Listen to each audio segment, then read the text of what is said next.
Dans cette vidéo, je vais vous présenter 3 exemples de bilan d'entropie sur des systèmes très simples. Le but, c'est pas de considérer ces systèmes-là comme particulièrement intéressants en thermodynamique, c'est juste que ce sera des exemples suffisamment simples pour pouvoir être ensuite adaptés sur des cas plus compliqués. On va retrouver le même type de raisonnement, hein. Donc il faut maîtriser en fait ces exemples. C'est pour ça que je vous les présente dans le cadre du cours. Voilà, donc n'hésitez pas à les reprendre, à les refaire chez vous. Enfin, c'est comme des questions de cours, hein, ces 3 exemples-là. Le premier qu'on va considérer, c'est une phase condensée, qui est représentée par la petite zone rouge ici, comme un solide ou un liquide, mais considérons plutôt un solide, qu'on va plonger, hein, à une température initiale que je note T1, dans un thermostat à la température T0. Et je vais isoler le système solide, donc on va supposer que c'est un solide, voilà le système thermodynamique, et on va essayer de faire un bilan d'entropie dessus. Alors comment on fait un bilan d'entropie? Tout simplement, on applique le second principe entre l'état initial et l'état final. Alors c'est important déjà d'identifier dans ce cas-là, hein, qu'on est en train de traiter l'état initial et l'état final. Donc l'état initial, c'est le système à la température T1, le thermostat à T0. Et l'état final, bien entendu, c'est lorsque l'équilibre thermodynamique est réalisé. Autrement dit, tout le monde, le thermostat comme le système, possède la température T0. Alors, on va écrire les 3 termes du bilan d'entropie pour analyser un petit peu ce qui se passe et ce qu'on va pouvoir en dire. Le premier terme, c'est delta S.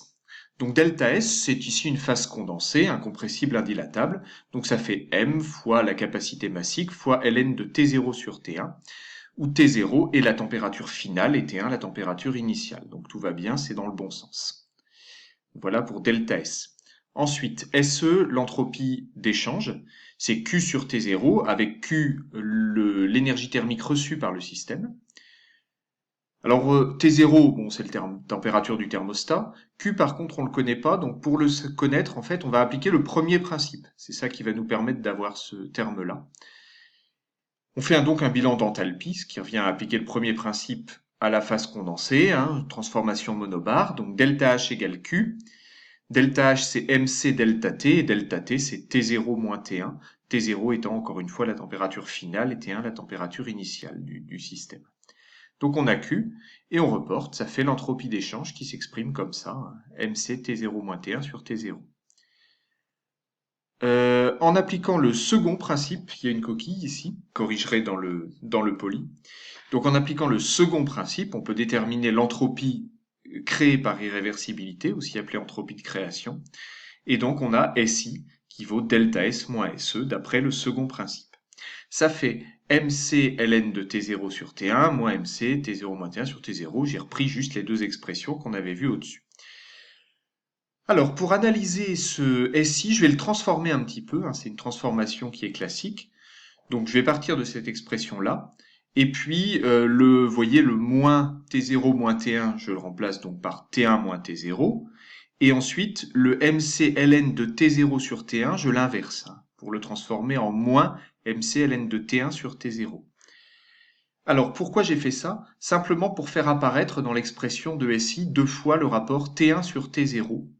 T1 sur T0. Et je vais poser x égale T1 sur T0. Donc ça me permet de donner une expression de l'entropie créée par irréversibilité uniquement en fonction de MC et de x, ce paramètre sans dimension. Alors pourquoi c'est important?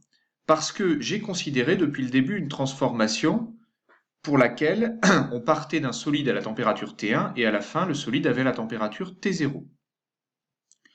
A priori, c'est toujours ce qui va se passer. On aura toujours un équilibre thermique qui va s'établir avec le thermostat.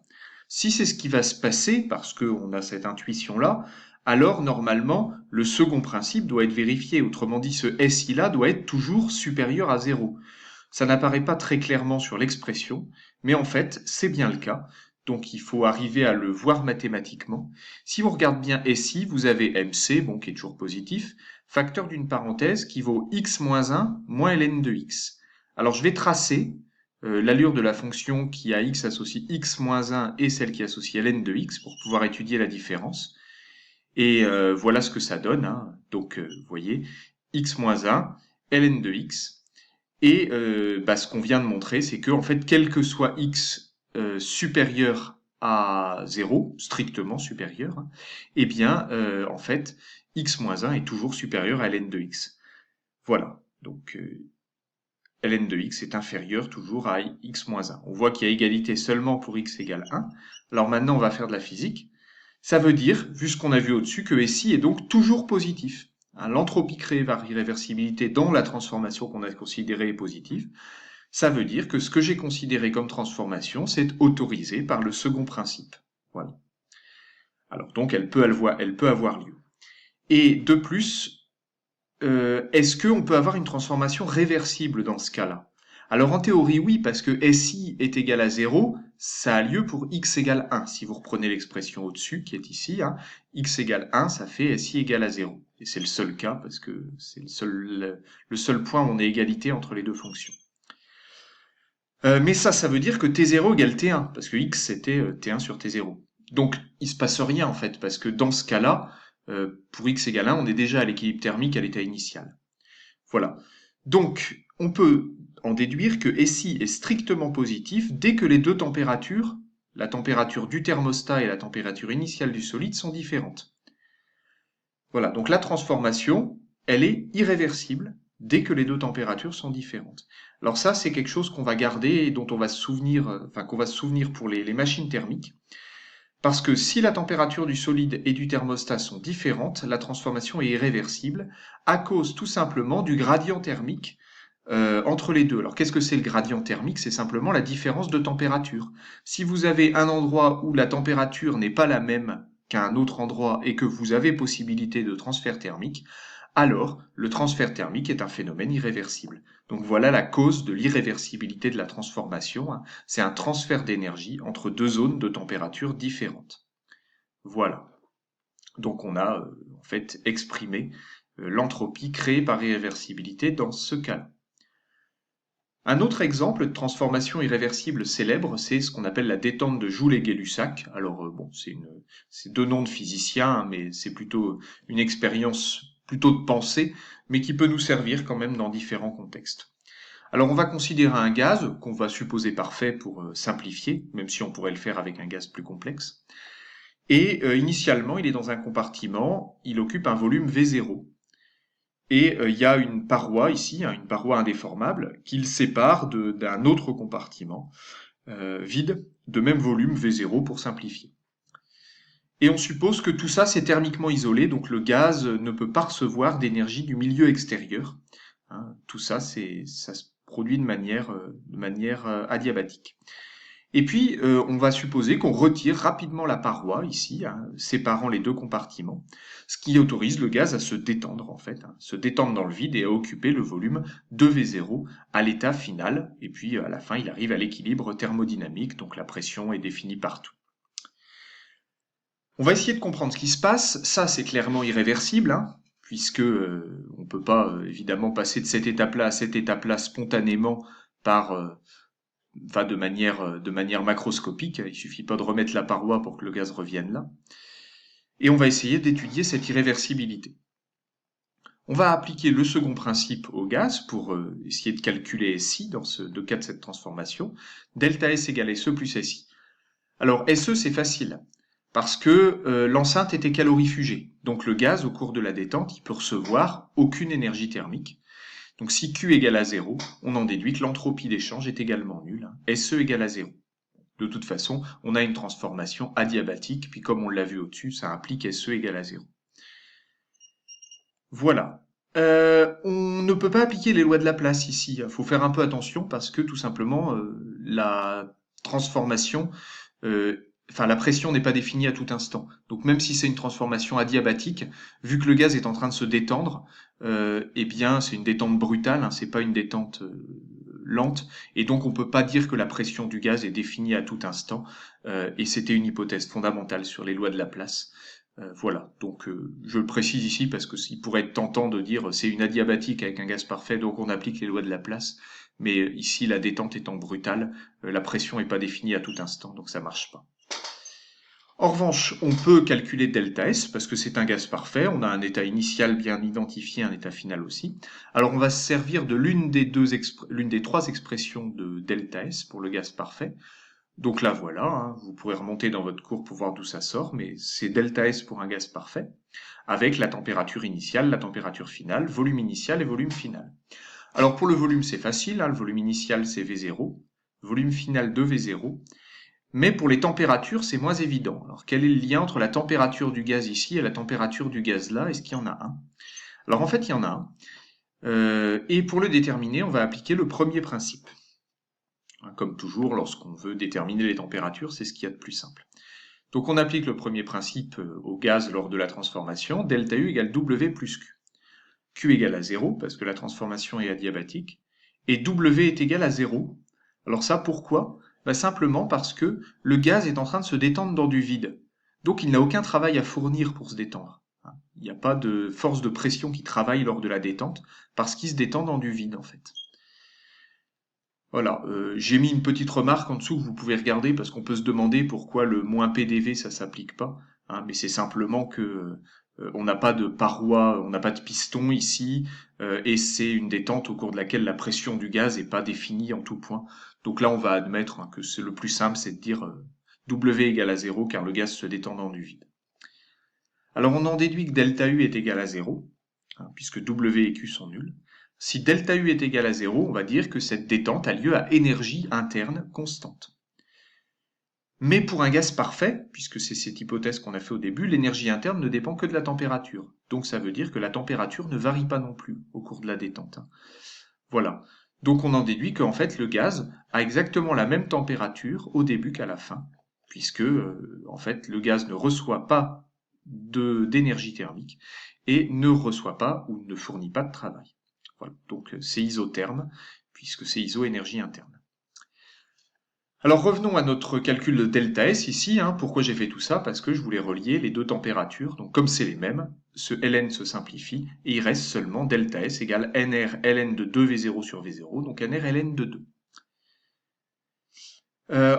Alors finalement, la transformation étant adiabatique, on a delta S égale SI, il y a une coquille ici, mais que je vais corriger sur le poly aussi. Delta S égale SI, l'entropie créée par irréversibilité, c'est nr ln de 2. Et nr ln de 2, c'est positif, strictement. Donc on en déduit que l'entropie du gaz augmente strictement et la transformation est irréversible parce que SI est positif strictement. Alors on peut se demander pourquoi c'est irréversible physiquement. Bon, ça c'est très simple à comprendre, c'est simplement une inhomogénéité de répartition de la matière qui, quand on enlève la contrainte constituée par la paroi, fait que on a du gaz, du vide et que la situation la plus stable, c'est quand le gaz occupe tout le volume. Voilà, parce que en fait, statistiquement, c'est un état qui est beaucoup plus probable que celui-ci où toutes les molécules sont en haut et il n'y a rien en bas. Voilà. Donc c'est ça la source de l'irréversibilité, mais on l'a montré par l'application du second principe. Donc cette détente est irréversible. Et le dernier exemple que je vous propose, c'est la fusion d'un glaçon, pour juste s'habituer à faire un bilan d'entropie sur les changements d'état. Donc on va considérer un glaçon à une masse 10 grammes à la température de fusion pour simplifier, comme ça il n'y a pas de changement de température à considérer. En contact avec un thermostat à la température 20 degrés Celsius par exemple. Voilà, et l'ensemble de la transformation se déroule au contact de l'atmosphère qui est à pression fixée, tout ça pour dire qu'elle va être monobar. Alors on va effectuer un bilan d'entropie rapide, en disant que puisque j'ai l'enthalpie massique de changement d'état, je peux très facilement calculer la variation d'entropie du glaçon lors de la fusion totale de celui-ci. Delta S égale m fois l'entropie massique de changement d'état divisé par la température de fusion, comme on l'a vu au-dessus. On peut donner l'application numérique, histoire de s'habituer un peu aux applications numériques. 12,1 joules par Kelvin. L'entropie reçue par le système ou l'entropie d'échange, ça revient au même. SE, c'est Q sur T0. Q, on applique le premier principe, et le premier principe nous dit que delta H égale Q, delta H c'est ça, et donc on divise par T0. Attention, T0 c'est la température du thermostat ici, pas la température de fusion. C'est un peu la subtilité dans ce raisonnement, sinon il n'y a rien de subtil, faut juste appliquer les formules, mais faites bien attention, pour le delta S, on divise m fois l'enthalpie massique de changement d'état par la température du changement d'état. Alors que pour SE, c'est Q sur T0, où T0 est la température du thermostat. Voilà, s'il y a un thermostat qui échange, sinon c'est plus compliqué, mais en tout cas là c'est le thermostat. Donc on a Q égale delta H et puis on divise par T0. Alors on voit que c'est un peu plus faible parce que T0 est un peu plus grand que la température de fusion. Et alors qu'est-ce qu'on en déduit, hein? On peut en déduire l'entropie créée par irréversibilité au cours de la transformation. Donc delta S moins SE, M fois delta H fusion se met en facteur. Et puis il reste 1 sur T fusion moins 1 sur T0. Quand on fait l'application numérique, ça fait 0,8 joules par Kelvin. Donc SI est strictement positif. La transformation est irréversible. On peut analyser rapidement la formule parce qu'elle est importante quand même. D'une part, on voit que la transformation n'est possible que si T0 est supérieur à T fusion. Pourquoi? Parce que sinon, cette parenthèse-là serait négative, on aurait SI négatif, donc ce serait interdit. Donc ça veut dire que eh bien, la seule manière de faire fondre un glaçon quand on le met au contact d'un thermostat, c'est que le thermostat soit d'une température plus grande que la température de fusion. Vous allez me dire c'est évident, mais c'est le second principe qui l'impose là encore, hein. Et elle est irréversible à partir du moment où le thermostat a une température strictement supérieure à la température de fusion, pour qu'on ait SI strictement positif. La source d'irréversibilité est encore très simple à trouver ici, hein. C'est simplement le transfert d'énergie du thermostat plus chaud vers le glaçon plus froid. Si les deux températures sont différentes, il y a un transfert d'énergie entre deux zones de température différentes, ce qui est un phénomène irréversible. Voilà. Et au passage, on peut voir que si T0 tend vers T fusion, c'est-à-dire, vous voyez, si, bon, là, il n'y a pas de dessin, mais si ce qui échange de l'énergie pour faire fondre le glaçon est pratiquement à la température du glaçon, alors on va tendre vers la réversibilité, c'est-à-dire qu'on va en fait annuler la cause d'irréversibilité qui est celle du transfert thermique. Voilà pour ces trois exemples-là. Alors dans le TD, vous en verrez d'autres, hein, mais ça pose un petit peu les bases qui nous serviront essentiellement pour les machines thermodynamiques dans lesquelles on a souvent à faire des bilans d'entropie. Voilà pour ce cours.